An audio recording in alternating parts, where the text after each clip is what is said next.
Howdy YouTube family, it's Bolt CRNA coming to you again. I said Bolt CRNA again. I've got that so ingrained in my head. Bolt CRNA. Actually, Dr. Jason Bolt, if you're feeling fancy. Love my new lab coat. And we're here again shooting a video today about how to pass boards. A lot of you guys have been asking me that question. How did I pass boards? It was kind of by the grace of God, but I'm going to tell you specifically what I did to pass boards. Let's get into it.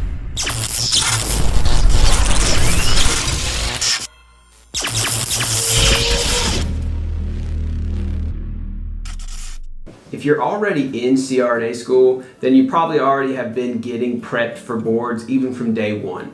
Most programs start making you purchase software like Apex Anesthesia, or go to Valley Review courses, or even Storm Anesthesia. These are all different types of prep information. I think, what is it, Prodigy? I think Prodigy may be another prep source that you can use, software, books, things like that, to study, to prepare. A lot of programs now start incorporating board style questions and old board questions that have been retired questions that are posted on the NBCRNA's website. They'll incorporate questions like that into their actual courses that they're teaching you, just to get you, even from day one, just used to the idea of board questions and the way that the boards kind of focus on the material and expects you to answer the material. So the good news is your programs are extremely invested in you passing boards first time, or at least they should be, because they're graded and held to a certain standard based off the first pass rate of the class graduating, the first pass rate for them taking boards. So if your whole class graduates and so there's 25 of you and 10 of you don't pass boards the first time you take it, that's a huge knock on that program. Like, they actually start getting investigated by the Council on Accreditation and things like that. The people who are in charge of making sure you're allowed to keep your doors open as a program, they start investigating you. If you have a significant percentage of people, and I don't remember what the exact percentage is, but I know like, I'd say if you had a 75% pass rate, that's not good. You know, most programs I think want to have like 85% or higher, that everybody took it first time and passed. And keep in mind, this doesn't mean that, say out of those 10 people, out of the 25 of you, the 10 people who didn't pass first time, they may take it a second time a few weeks later, and they may all pass it, and everyone's a CRNA and everything's fine, and no big deal. That doesn't matter. That their first pass rate is still set in stone for what happened, and nobody really cares. I'm sure those students care they passed the second time they took it, but nobody who's in charge of accreditation and things like that, nobody cares if they passed it the second time. It all matters if you passed it the first time you took it. So I say all that to say, your programs, they're very invested, partially selfishly, but also because they want to see you do well. They're invested in you doing well. They're invested in you passing boards the first time you take it. So they're going to be preparing you. A lot of programs are going to be preparing you above and beyond what's required. But today we're going to be talking about my program and what they did for me. And we had a very good high pass rate. I think there was 25 of us, and I don't know the exact number, but I want to say one of us did not pass the first time they took it, but almost all of us did. So that's a very good number, very high percentage. So I'll tell you what we did. So we did start off with having Apex Anesthesia in the very beginning. So the 3 years of the program, we had Apex. We had paid for Apex for 3 years. It was required that we do that.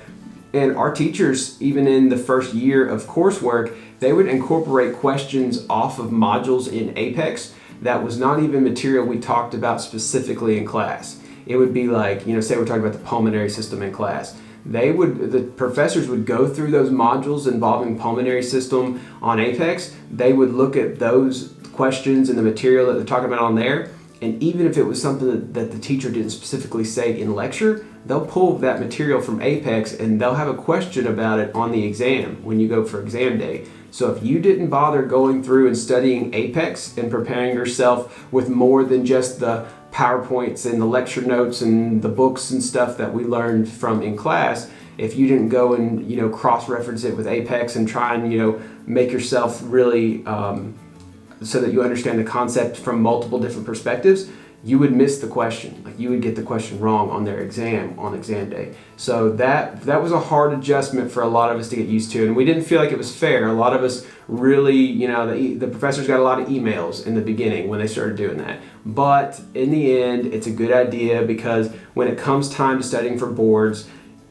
is brutal. It doesn't care if it's fair or not. It doesn't care if you understand the concept in the general sense. It doesn't care if you're, you know, overall safe anesthesia provider. They care if you remember every small detail and number and decimal point and mathematical equation that equates to this thing that then transfers into that answer, that then you have to use that information to get the final answer.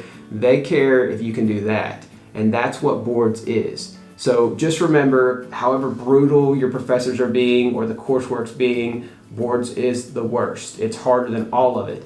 And so they're doing that to you to try and get you ready over 3 years of time. They're trying to get you prepped and ready for this ultimate, really difficult exam. Tea break here, getting me stressed out talking about boards. All right, so after first year, they've been incorporating all these questions in and stuff. They've been kind of preparing your brain to think like boards is going to think, let alone they create their own questions too that are from their own material, where they make you think things like 3 steps through. Or give you images or pictures that are just like blank. They're like textbooks images that they've erased all the context around the material and anatomy images and stuff, and you just have to figure out and orient yourself to, like, is this person turned upside down? Is this person, are we looking at the view like lateral? Is this the view of the patient while they're laying flat on the table and the organs are shifted in this position? And you have to orient yourself based off relative anatomy to even figure out what they're trying to ask you in the question and how to point to it correctly or answer the correct portion. So the professors do a lot of things like that in my program, just to get you used to this idea of, like, the question will be made unfair. The question is going to be made hard. The question is going to be made so that you may not even be able to answer it if you can't figure out some of these basic things in the beginning of the question. So anyway, they do all that during first year. Then second year, they have you go through a course called Storm Anesthesia. Now, Storm Anesthesia is an older, I believe, Swedish couple who lives in North or South Carolina and practice over there, and they also part-time run this anesthesia prep course. And so they come for about 2 days, and you do like 7 a.m. to 7 p.m. Usually, like I think we did like a Monday and a Tuesday or something. They came like on a Monday, we did 7 a to 7 p. just all day, just lecture in different sections of the, you know, physiology, the body, chemistry, math and equations, gas laws, all that kind of stuff. Pretty much like down and dirty, run through all the material that could possibly, you know, be expected to ask you on boards. And then you do a second day, then you go home, then you do a second day of that same thing again, 7 a to 7 p. All this material just kind of crammed at you.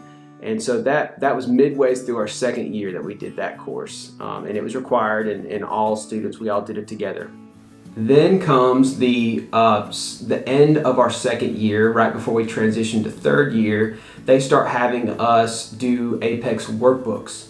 Now the Apex workbooks, they're about, if you printed all the workbooks out that Apex offers you, it's about 800 pages of workbooks.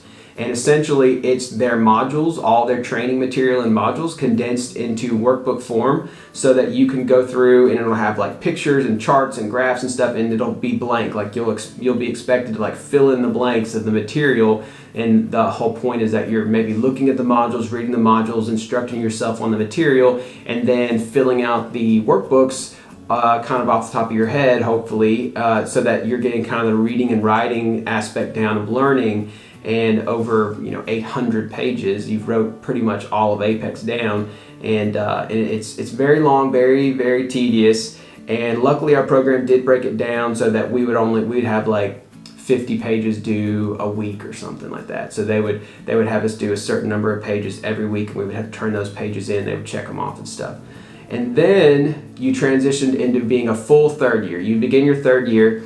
And our third year in our program, at that point, you're done with all of your doctoral, you're done with like healthcare economics and some of the basic research courses and statistics and a lot of those type of courses, epidemiology, a lot of those doctoral courses that are required for you to take. You've done all of those at that point, and you've also done all of your anesthesia courses. They load the first year pretty heavy full of anesthesia courses, and then the rest of your anesthesia courses, like your specialties like cardiac anesthesia and obstetric anesthesia and pediatric anesthesia and neuroanesthesia and all those specialty areas, they load that in pain management type anesthesia. That stuff you do in second year. So you do all those courses second year. So once second year's over, you finished all of your like formal sitting in the classroom listening to lectures about anesthesia material.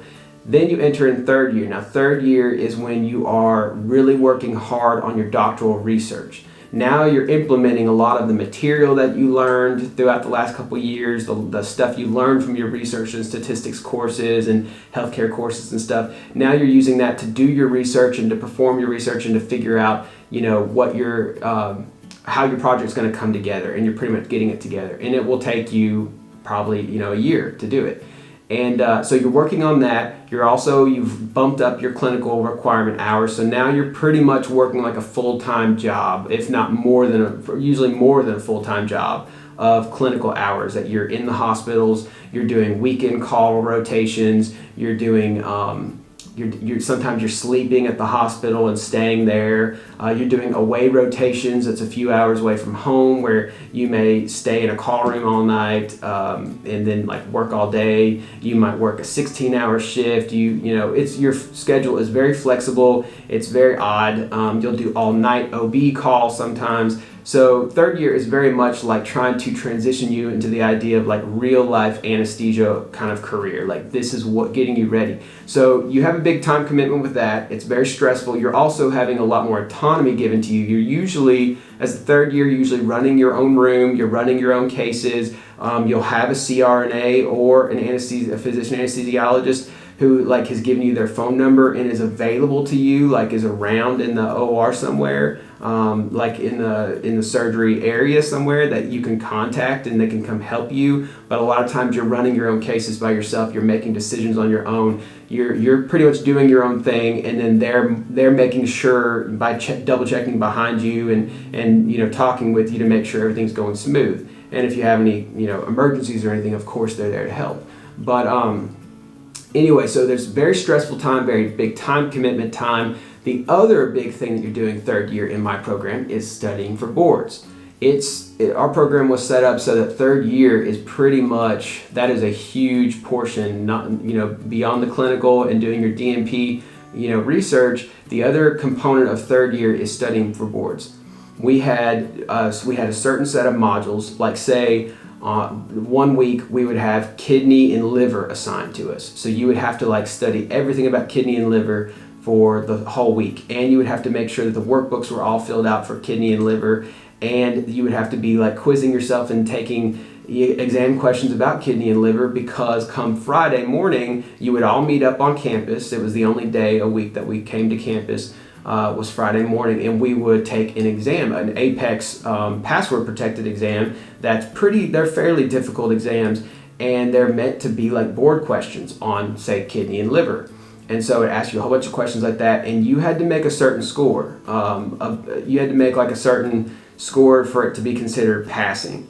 And if at the end of the semester, if they added up your tallies of what you had been scoring on each weekly exam, if you didn't make a certain benchmark of what they thought was acceptable, knowledge or preparing you ready for boards, they would not let you pass the semester. Like you didn't pass. So anyway, you needed to actually study and really focus and make sure you were learning the material. So it wasn't something you were just kind of phoning in and doing. Like you were genuinely studying this material.